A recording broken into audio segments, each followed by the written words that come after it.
오늘 이 아침에도 주님 앞에 나온 여러분들 진심으로 환영합니다. 환영합니다. 옆사람에게 환영합니다. 반갑습니다. 이번 40일 특세 기간 동안에 여러분이 꼭 받아야 할 은혜들을 다 받으시기를 바랍니다. 여러분에게 꼭 필요한 복, 그 복 꼭 받으시기를 바랍니다. 여러분들이 정말 간절히 원하는 기도 응답, 그것들이 다 이루어지기를 축원합니다. 우리 2장 3장에서 7교회에 보내는 주님의 편지를 우리가 또 살펴봤는데, 마지막 부분에 가서 각 교회들 보내는 편지들마다 마지막 부분에 이기는 자에게는 내가 이런 상을 주겠다, 이기는 자에게는 이기는 자에 그렇습니다. 승리하는 자, 우리의 영적 전투에서 승리하는 자, 끝까지 믿음을 저버리지 아니하고 지켜가는 자, 그가 이기는 자인 줄 믿습니다. 신천지 장막성전 이만희 교주, 이 사람 이기는 자가 자기가 이기는 자래요. 여 이긴 자 나오는 이건 내다, 이렇게 이야기를 합니다. 그리고 성경에 기록된 거, 성경을 우리가 믿어야 구원받는데 성경에 기록된 거 50%, 그리고 성경이 실제로 나타난 거, 그 성경에 있는 내용이 그대로 나타난 거, 그게 실상이라고 표현해요, 사람들. 실상 50%. 성경을 믿으면 50% 구원받고, 또 실상을 50% 또 믿어야 또 100% 구원받게 된다. 이렇게 성경 믿고 성경에서 나온 나를 믿어야 구원받는다. 이렇게 교묘하게 이제 자기에게 초점 맞추어서 이야기하고 있는 것을 보게 됩니다. 그런가 하면은 계시록 10장에서 책을 받아먹는 사도 요한, 그 모습이 나오는데 그게 바로 내다, 그렇게 이야기하고, 11장에서 예수님의 대언자로 두 증인 이야기 나오는데 그 가운데 하나가 이만이다. 12장에서 용과 싸워서 이긴 만국을 다스릴 남자 나오는데 그게 바로 이만이다. 뭐 이런 이야기들, 정말 어처구니 없고 옳도당도 않는 이야기들인데 이상하게도요, 이단의 꾀임에 넘어가요. 말도 안 되는 이야기에 사람들은 현혹됩니다. 그래서 중요한 것은 가려서 들어야 된다. 아무데나 가서 앉아있으면 안 된다 하는 거예요. 세상에 설교가 얼마나 많은지 몰라요. 설교가 켜면 그냥 설교, 인터넷에서 설교 많고, TV만 켜면 설교가 나오고, 그 어떤 설교도 여러분 들어보시면 알겠지만 하나도 말도 안 된다 싶은 게 하나도 없어요. 사실은 따지고 보면 하나하나 찍어보면 말도 안 되는 이야기인데, 여러분들이 듣고 앉아있을 때는 말도 안 된다 싶은 말은, 설교는 없어요. 다 그럴듯합니다. 그게 함정이에요. 다 그럴듯하다는 이야기예요. 들어보면 다 그럴듯해요. 고개가 끄덕끄덕 되고 아멘도 나오고 그래 된단 말이에요. 그러니까 거기에 속잖아요. 사랑하는 여러분, 조심하시길 바랍니다. 말씀 듣는 일을 조심하셔야 됩니다. 조심하셔야 돼요. 아무 데서나 아무 말씀이나 들으면 큰일 납니다. 큰일 나요. 자기도 모르는 사이에 이상한 사람으로 바뀌어져 있을 수가 있습니다. 자기도 몰라요. 자기도 모르는 사이에 이상한 사람으로 바뀌어져 있고, 자기도 모르는 사이에 이단 속에 이미 깊숙이 들어가 있는 그런 자신의 모습을 발견할 수도 있는 것입니다. 사도 요한이 보았던 첫 번째 환상은 인자 같은 이가 오른손에 7 별을 잡고 7 촛대 사이를 거니시는 그런 모습이었습니다. 그 모습을 1장에 기록해 놓았고, 2장과 3장은 그분이 아시아의 7 교회에 주신 말씀들을 기록해 놓았더랬습니다. 요한은 또다시 환상을 보았습니다. 4장과 5장은 하늘 성전에 관한 그런 환상입니다. 1절 보면은, 2일 후에 내가 보니 하늘의 문이 열렸는데, 열린 문이 있는데 내가 들은 바 처음에 내게 말하던 나팔 소리 같은 그 음성이 이르되 이리로 올라오라. 이후에 마땅히 일어날 일들을 내가 네게 보이리라. 이런 음성을 들었다는 이야기입니다. 요한이 문득 보니까 하늘에 열린 문이 있었다 그랬습니다. 이 하늘 열린 문, 이런 이미지는 구약 성경에도 종종 몇 번 등장했습니다. 열린 문, 하늘 문이 열린다, 뭐 이런 표현들. 이런 표현들은 이제 하나님 앞에 나아갈 때 이런 표현들을 사용했습니다. 그리고 하나님의 그 영원하신 복에 접근해 갈 때 이런 표현들을 주로 사용을 하는 것입니다. 거기에서 소리가 들렸는데 처음 환상을 보았을 때 들었던 그 나팔 소리 같은 음성이었습니다. 이리로 올라오라. 이후에 마땅히 일어날 일들을 내가 네게 보이리라. 그렇게 말씀했습니다. 그 말씀이 들리고 난 후에 곧바로 요한이 성령의 감동이 되었는데, 성령이 감동이 됐다 이렇게 표현했는데 지난주에도 한번 말씀드린 적이 있는 것 같은데요, 성령 안에 있다 이렇게 되어 있습니다. 원래 성령 안에 있다. 자, 성령에 감동되었는데 하늘 보좌가 보였습니다. 어떻게 보였느냐? 2절과 3절 거기 한번 보죠. 2절과 3절 같이 보죠. 같이 부른다. 시작. 내가 곧 성령에 감동되었더니 보라, 하늘의 보좌를 베풀었고 그 보좌 위에 앉으신 이가 있는데 앉으신 이의 모양이 벽옥과 홍보석 같고 또 무지개가 있어 보좌에 둘렀는데 그 모양이 녹보석 같더라. 무슨 말인지 알겠습니까? 보좌에 앉으신 이의 모습을 이 기록대로 한번 상상해 보십시오. 상상이 가능합니까? 하나님 어떻게 생겼습니까? 여러분, 이거 부질없는 짓입니다.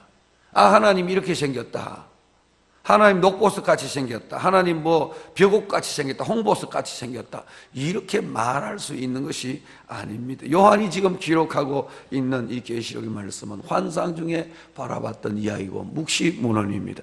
묵시는 역사의 세계가 아닙니다. 현실적 언어가 아니라는 이야기입니다. 그러므로 이 묵시적 표현들을 인간의 역사 속에서 우리가 눈으로 볼 수 있는 그런 현실적 언어로 이해해버리고 해석해버리면은 얼마나 이 엉터리가 되어버린지 모릅니다. 뒤죽박죽 되어버려 아무것도 안 됩니다.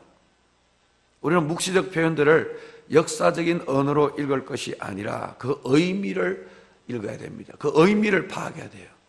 이런 환상을 봤다면 이 환상은 무슨 의미일까? 이렇게 접근해야 되는 것입니다.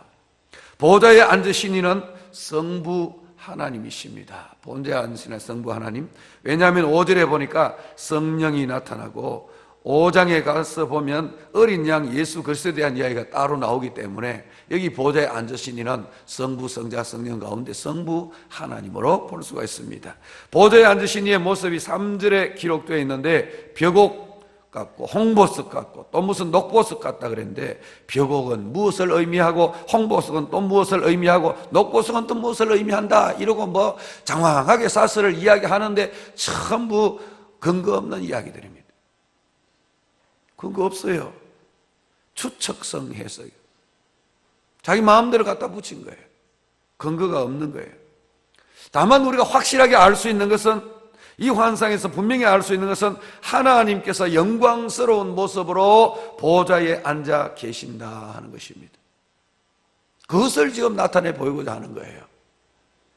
성경은 종종 하나님의 영광을 표현할 때에 이 보석의 이미지를 동원해서 표현하고 있습니다. 구약에서도 마찬가지입니다. 구약에도 여러 군데에서 하나님의 그 영광을 표현할 때에 이 보석의 이미지로. 그래서 또 이제 성전을 꾸밀 때도 이 보석 종류들이 많이 등장하고, 천상의 성전, 지금 천상의 성전에 대해서 이제 환상을 보고 있는데 여기에서도 보석이 개념이 자꾸 드러나는 것은 하나님의 그 영광스러운 모습, 하나님의 그 아름다운 모습, 그것을 묘사하고자 하는 것입니다. 4절부터는 하늘 보좌 주변의 모습들을 기록하고 있는데 4절에 보십시오. 또 보좌에 둘러 24 보좌들이 있고 그 보좌들 위에 24 장로들이 흰옷을 입고 머리에 금관을 쓰고 앉았더라. 하나님의 보좌 가운데 있고 그 둘러서 24 보좌가 빙 둘러있고 거기에 한 보좌에 한 장로들씩 장로라고 표현했는데 장로 24장로가 거기 앉아있더라 이런 말을 씁니다. 24장로에 대한 견해가 매우 다양합니다. 여러 가지 해석들이 있습니다. 그러나 그 어느 것 하나 확실하게 그것이라고 할 만한 것은 없습니다. 분명하게 이것이다 할 만한 게 없으니까 자꾸 여러 가지 많이 생겨나게 되는 겁니다. 해석이 여러 가지다 하는 말은 분명한 것이 없다 이런 의미도 되는 것입니다. 다만 계시록에서 24장로들이 하는 역할들을 볼 때에 오늘 우리가 계시록 본문 속에서 우리가 찾아보고 거기에서 알 수 있는 것만 우리가 이야기한다면은 본문의 24장로들은 역대상 24장 1절에서 19절에 나오는 24 제사장을 배경으로 하고 있는 것이 분명합니다. 하늘 성전에서 하나님을 섬기는 제사장들임을 알 수가 있어요. 역대상 24장에 보면은 이제 24장로들이 제사장들이 거기에 등장합니다. 자, 하늘 성전에 바로 이 24제사장들이 24명의 제사장들이 거기에 있더라. 그것을 지금 묘사하고 있는 것인데 5장 8절에 보면은 우리 지금 계시록 5장 8절에 보면은 그리고 또 24장로들이 성도들의 기도가 담긴 대접을 어린 양 앞에 올려드리는 성도들의 기도가 담긴 대접을 어린 양 앞에 올려드리는 그 모습이 나오는데 그걸 누가 한다고요? 24장로가 하고 있더라. 5장에 가서 보니까. 여러분들이 오늘 우리가 기도할 때에 우리의 기도를 담아서 하나님의 어린 양 앞에 올려드릴 자가 바로 하나님의 보좌에 둘러있는 24장로. 그래서 하나님 앞에 기도가 성도 기도 올라간다 하는 이야기입니다. 그 역할을 하고 있잖아요. 그리고 4장 10절 보세요. 4장 10절 4장 10절 그리고 또 그뿐만 아니고 5장 9절과 10절 거기에 보면은 24장로들이 하나님께 찬양을 드리고 있는 걸 보여요.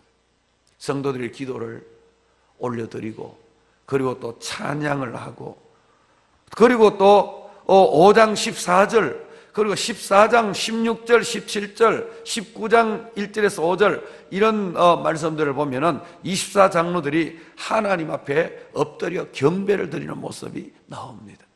그러니까 뭐예요? 지금 하나님 보좌에 둘러있는 24장로들은 하나님 주변에서 하나님을 섬기는 자, 하나님을 섬기는 자, 구약의 12지파로 대표되는 하나님의 백성들과 신약의 12제자로 대표되는 하나님의 백성들, 구약과 신약의 하나님 백성들을 상징하는 하늘 성전의 제사장들이다. 이렇게 보면은 제일 좋은 해석입니다. 자, 5절 보십시오. 5절 같이 읽습니다. 시작. 보좌로부터 번개와 음성과 우레소리가 나고 보좌 앞에 켠 7 등불이 있으니 등불 7이 있으니 이는 하나님의 7 영이라 그랬습니다. 보좌로부터 번개와 음성과 우레소리가 난다 이런 표현을 했는데 이것은 하나님의 위엄과 능력을 나타내는 것이지요. 그 하나님께서 거기에 계신다 하는 말입니다. 이런 번개와 우레소리 이런 이미지는 하나님의 현현, 하나님의 현존 그것을 나타낼 때에 등장하는 이미지들 아닙니까? 바로 그 하나님의 위엄과 능력을 지니신 하나님께서 거기에 계신다 하는 것을 이야기하고요. 보좌 앞에 켠 등불 7이 있다. 그리고 그것은 하나님의 7 영이다 하는 말씀은 하나님의 성령을 표현하는 말이죠. 하나님의 영이라고 그랬으니까. 그런데 왜 7 영인가? 성령의 수가 7인가? 성령님이 7이나 되시는가? 그런 뜻이 아닙니다. 7은 완전수로서 성령께서 완전하신 분이시다 하는 의미로 읽어야 됩니다. 완전하신 성령님 거기에 계신다 하는 말입니다. 자, 6절 보세요. 6절 같이 씁니다. 보좌 앞에 수정과 같은 유리바다가 있고 보좌 가운데와 보좌 주위에 4 생물이 있는데 앞뒤에 눈들이 가득하더라. 자, 보좌 앞에 유리바다가 쫙 펼쳐져 있는데 수정과 같은 유리바다가 쫙 펼쳐져 있어요. 자, 여러분 지금 이야기하는 거 자꾸 착각하지 마세요. 하나님 앞에 가면 진짜 그렇게 유리바닥같이 쫙 펼쳐 있구나, 이렇게 생각하면 안 됩니다. 이거 진짜 실제로 그대로 그 모습 그대로 있다는 이야기가 아니에요. 그거 아니에요. 아시겠습니까? 이 환상이 보여주고자 하는 의미를 찾으라는 이야기지, 실제로 이런 모습으로 하나님이 계신다 그런 뜻이 아니에요. 아시겠습니까? 예, 그거 이해하셔야 돼요. 자, 어쨌든 이 수정과 같은 유리바다가 쫙 펼쳐져 있다고 이야기했습니다. 요한이 선 곳과 하나님의 보좌 사이에 넘을 수 없는 그 초월성을 의미하는 것입니다. 그리고 네 생물이 있다 그랬어요. 네 생물. 그리고 또 보좌 주위에 네 생물이 있었는데, 네 생물 도대체 뭔가? 여기에 대한 해석들은 한 20가지도 넘습니다. 예, 그러니까 얼마나 다양한 해석들이 시도되고 있습니까? 그 말은 어느 것 하나 이것이다 하고 확실하게 주장할 수 없다는 것을 말해주죠. 그러면 우리는 이 네 생물이 무엇인지 알 수는 없는가? 알 수 있어요. 우리가 알 수 있는 데까지 성경의 증거를 가지고 이야기하다고, 분명하게 우리 성경에 나타나 있는 것 가지고 이야기하다는 거예요. 성경에 나타나 있는 것 가지고 이야기하는데, 구약에 이제 보면은 이 네 생물과 비슷한 것이 등장하는 것을 우리가 볼 수 있습니다. 생물의 모양인 사자, 송아지, 사람, 독수리의 모양과 또 눈이 가득하다는 표현들, 이런 표현들은 에스겔 1장에 기록된 에스겔이 보았던 그 환상에 똑같이 등장하고 있습니다. 그리고 에스겔은 그것을 가리켜서 그룹들이다 이렇게 이야기했거든요. 그러니까 네 생물은 뭐다? 그룹이다 이렇게 볼 수가 있어요. 그룹이다. 자, 그리고 네 생물들이 6날개가 있다 그랬어요. 6날개. 에스겔에는 4날개였는데 여기 지금 요한계시록 6날개라 그랬고, 그리고 계속 하나님 앞에 찬양하고 있다 그랬는데, 이 찬양하는 것은 이사야 6장에 기록된 이사야 선지자가 보았던 환상 속에 등장합니다. 6날개를 가졌고 하나님을 찬양하는 모습, 그것을 이사야 스랍이라고 했습니다. 스랍이 이사야 6장에 스랍이라고 했어요. 그러니까 요한이 본 네 생물은 구약의 이사야 선지자가 보았던 스랍과 그리고 에스겔 선지자가 보았던 그룹, 이 두 종류를 합쳐놓은 것과 같은 그런 모습이었다 하는 것입니다. 자, 스랍과 그룹은 하나님의 보좌 주변에서 하나님을 섬기고 하나님을 찬양하는 존재입니다. 천상적 존재를 의미합니다. 일종의 천사다 이렇게 이제 볼 수 있어요. 하나님을 섬기고 하나님을 보호하고 하나님을 찬양하는 그런 존재인데, 바로 스랍과 그룹, 그 이사야 선지자가 보았던, 그리고 에스겔 선지자가 보았던 그 환상과 일치하고 있습니다. 그들은 하나님을 찬양하며 하나님의 존전에서 하나님을 모시는 천상의 존재다 이렇게 여러분 생각하시면 됩니다. 7절과 8절 우리 같이 읽어봅니다. 시작. 그 첫째 생물은 사자 같고, 그 둘째 생물은 송아지 같고, 그 셋째 생물은 얼굴이 사람 같고, 그 넷째 생물은 날아가는 독수리 같은데, 네 생물은 각각 6날개를 가졌고 그 안과 주위에는 눈들이 가득하더라. 그들이 밤낮 쉬지 않고 이르기를 거룩하다 거룩하다 거룩하다 주 하나님 곧 전능하신 이여, 전에도 계셨고 이제도 계시고 장차 오실 이시라. 하나님 보좌 주위에서 네 생물이 쉬지 않고 계속 찬양합니다. 거룩하다 거룩하다 거룩하다 주 하나님 곧 전능하신 이시여, 전에도 계셨고 이제도 계시고 장차 오실 이시라. 그 네 생물들이 밤낮 쉬지 않고 찬양하고 있는 모습, 요한이 그 광경을 보고 무엇을 깨달았겠습니까? 전에도 알고 있었지만 절실하게 아마 느꼈을 것입니다. 거룩하신 하나님, 전능하신 하나님, 영원하신 하나님은 찬양을 받으시기에 합당하신 분이시다. 하나님 보좌 주변에서 내 생물들이 이렇게 계속해서 찬양을 하고 있는, 영원토록 찬양 받으시기에 합당하신 하나님, 거룩하신 하나님, 전능하신 하나님, 영원하신 하나님은 영원토록 찬양을 받으시기에 합당하신 분이십니다. 그러므로 우리가 날마다 찬양하는 것은 너무나 마땅합니다. 자, 스랍과 그룹을 닮았다 그랬는데, 그룹이라 그러니까 생각나는 게 하나 또 있네.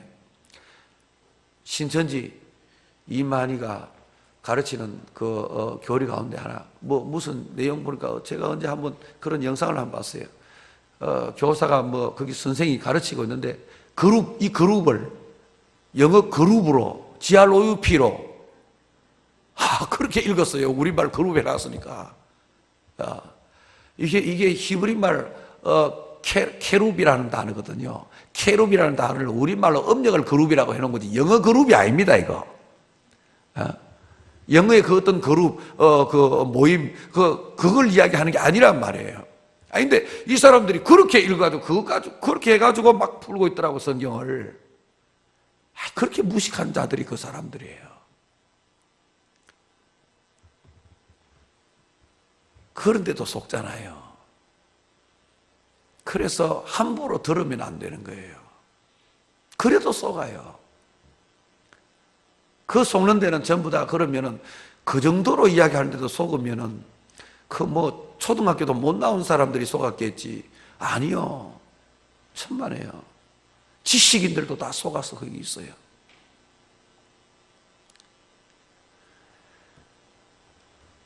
참 희한한 일이지요.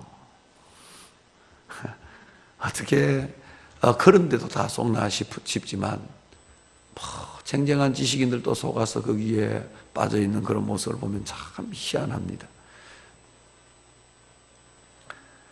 자, 9절에서 11절까지 또 한번 읽어볼까요? 그 어떤 내용인지 같이 읽어볼까요? 시작. 그 생물들이 보좌에 앉으사 세세토록 살아계시는 이에게 영광과 존귀와 감사를 돌릴 때에 24장로들이 보좌에 앉으신 이 앞에 엎드려 세세토록 살아계시는 이에게 경배하고 자기의 관을 보좌 앞에 드리며 이르되 우리 주 하나님이여 영광과 존귀와 권능을 받으시는 것이 합당하오니 주께서 만물을 지으신지라 만물이 주의 뜻대로 있었고 또 지으심을 받았나이다 하더라. 자, 보좌 주위에 네 생물들이 계속해서 찬양을 하고 있는데 24장로들이 또 하나님께 경배하고 자기의 관을 벗어 보좌 앞에 드리며 또 찬양했습니다.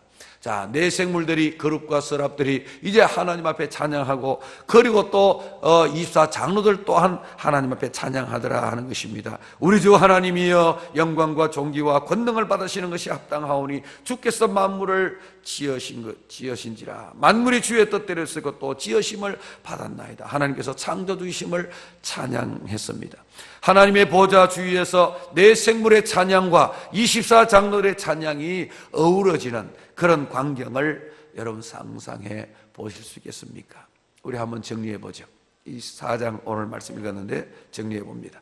오늘 본문은 요한이 성령에 감동되어서 보았던 천상의 모습, 천상의 성전의 모습, 그런 모습입니다. 하늘에 보좌가 있었습니다. 그 보좌는 비어 있는 것이 아니라 그 위에 앉으신 이가 계셨습니다.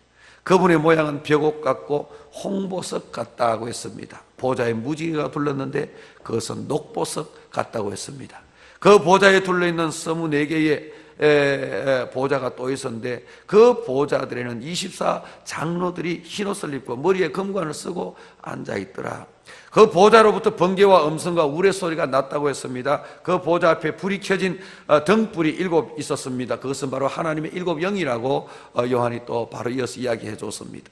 보좌 앞에 수정과 같은 유리바다가 쫙 펼쳐져 있고 보좌 주위에 4 생물들이 있었습니다. 그 앞뒤에는 눈들이 가득했다고 합니다. 그 생물들의 모양은 사자 같고 송아지 같고 사람 같고 독수리 같았고 각각 6 날개를 가지고 있었으며 그들은 밤낮 쉬지 아니하고 하나님을 찬양하더라 그랬습니다.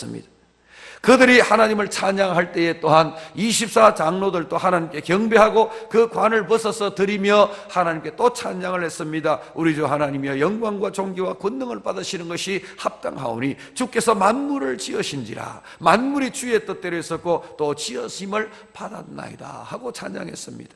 여러분 오늘 읽은 이 요한계시록 4장이 우리에게 교훈해 주시는 것이 무엇입니까? 1절에 기록된 대로 요한에게 들렸던 음성이 이리로 올라오라 이리로 올라오라 이후에 마땅히 일어날 일들을 내가 네게 보이리라 이렇게 말했는데 이리로 올라오라 이후에 마땅히 일어날 일들을 내가 네게 보이리라 했는데 이제 그 장차 마땅히 일어날 일들을 주관하실 보좌의 모습을 보았다 말이에요. 그것을 주관하시는 분 요한이 보았던 그 보좌는 만물의 창조주요 역사의 주관자이신 하나님의 보좌였습니다. 앞으로 일어날 모든 일들은 바로 거기에서 하늘 보좌에서 주관하신다는 이야기입니다. 어떤 일들이 일어날 것입니까? 그 일들이 이제 5장 이하에 쫙 앞으로 이제 펼쳐질 요한계시록에 기록된 모든 이야기들입니다. 앞으로 일어날 일들, 바로 이 보좌에 앉으신 이가 주관하셔서 이런 일들이 일어나게 될 것이다 하는 말씀을 이 사장에 기록해 놓고 있습니다. 어떤 일들이 일어날 것인가 하는 것은 기대를 가지고 앞으로 이제 요한계시록을 읽어가기를 원합니다. 우리는 창조주요 역사의 주관자가 되시는 하나님께 경배하며 날마다 그 하나님을 찬양하는 것이 마땅한 줄 믿습니다. 그리고 그 하나님을 믿고 의지하며 그 뜻을 따라 살면서 그분이 행하시는 일들을, 또 장차 일어날 일들을 기다리며 살아갈 수 있는 하나님의 사람들이 될 수 있기를 바랍니다. 비록 현재의 삶이 힘들고 어렵더라도 참고 기다려야 합니다. 믿음을 배반하지 아니하고 충성스러운 하나님의 백성으로 살아야 하는 것입니다. 그러면 하나님께서 심판하실 자들을 심판하시고 구원하실 자들을 구원하실 그 마지막 때에 구원받은 하나님의 백성으로 주를 찬양하는 놀라운 은혜가 우리에게 있을 줄 믿습니다. 여러분, 아무리 힘들고 어려운 환경이라 할지라도 하늘 보좌에 앉아 계신 하나님을 바라보시기를 바랍니다. 그 하나님께서 반드시 심판할 자 심판하시고 구원할 자 구원하실 것이라는 사실을 잊어버리지 마시기를 바랍니다. 하나님께서 앞으로 일어날 모든 일들을 주관하신 분이십니다. 그러므로 하나님만 믿고 의지하며 주님을 믿는 그 믿음 저버리지 아니하고 따라갈 수 있는 하나님의 사람들이 될 수 있기를 바랍니다. 창조주요 역사의 주관자가 되시는 하나님께서 그리스도 예수 안에서 우리를 자녀로 삼으시고 우리의 아버지가 되셨습니다. 얼마나 감사합니까? 아버지 하나님 앞에 기도하며 아버지 하나님 앞에 내 사정을 아뢰며 아버지 하나님 앞에 내 소원을 아뢰며 아버지 하나님의 뜻을 알아가며 아버지 하나님의 그 우리에게 복 주시려고 주시는 말씀들을 순종하며 주의 은혜 안에서 살아가는 복된 하나님의 사람들이 우리들이 아니겠습니까? 우리가 날마다 주님 다시 오실 그날을 기다리며 찬송하며 걸어가는 복된 걸음들이 될 수 있기를 바랍니다. 그 하나님께서 악의 무리를 심판하시고 완전한 하나님 나라를 이루실 때까지 우리의 믿음을 굳게 지키고 날마다 찬양하는 삶을 살아가는, 날마다 찬양. 오늘부터 우리 40일 동안 매일 찬양하는 거 잊어버리지 마시기를 바랍니다. 40일 동안 우리가 매일 해야 될 것 6가지 말씀드렸어요. 40일 동안 매일 해야 될 것 6가지 말씀드렸습니다. 아이고, 목사님 언제 말씀하셨습니까? 모르는데요. 이렇게 생각하는 사람이 3사람 있네 보니까. 얼굴 표정 보니까. 있는데 여러분 6가지 말씀드렸어요. 매일 첫째 뭐 해야 된다고요? 말씀, 두 번째 기도, 그 다음에 감사, 그 다음에 찬양, 그 다음에 전도, 다음에 봉사. 그렇죠. 아시는 분들 보세요. 다 알잖아요. 3분 이제 아셨습니까? 예. 말씀과 기도와 감사와 찬양과 전도와 봉사, 이것을 매일 우리가 실천해보자. 40일 동안 매일 실천해보자 하는 것이 40일 캠페인인데, 이 40일 캠페인에 여러분 적극적으로 성심성의껏 동참하십시오. 이거 동참할 때 기적이 일어나게 되는 줄 믿으시길 바랍니다. 여기에 동참할 때에 이 삶의 개혁이 일어납니다. 우리 인생이 완전히 뒤집어집니다. 우리 삶 속에 주의 복이, 은혜가 임하게 되는 것입니다. 여기에 하나님의 기적이 있다, 이런 말이에요. 어느 날 갑자기 감나무 밑에 가만히 누워서 입 딱 벌리고 있는데 홍시가 톡 떨어지기를 바라는 게 아니고, 우리의 삶이 하나님 보시기에 합당한 삶이 될 때, 그런 삶을 연습하고 훈련할 때 거기에 하나님의 은혜의 역사가 임한다는 사실을 우리는 기억해야 됩니다. 감사와 말씀과 기도, 감사와 찬양, 전도와 봉사, 그 가운데 오늘 특별히 이 말씀을 보면서 매일매일 찬양하는 거 잊지 마시기를 바랍니다. 우리 하나님은 찬양을 받으시기에 합당하신 분이십니다. 주님만 믿고 마땅히 일어날 그 일들을 기대하며 소망하며 그날을 기다리는 자로 하루하루 찬양하며 살아가는 복된 하나님의 사람들이 다 될 수 있기를 주의 이름으로 축원드립니다.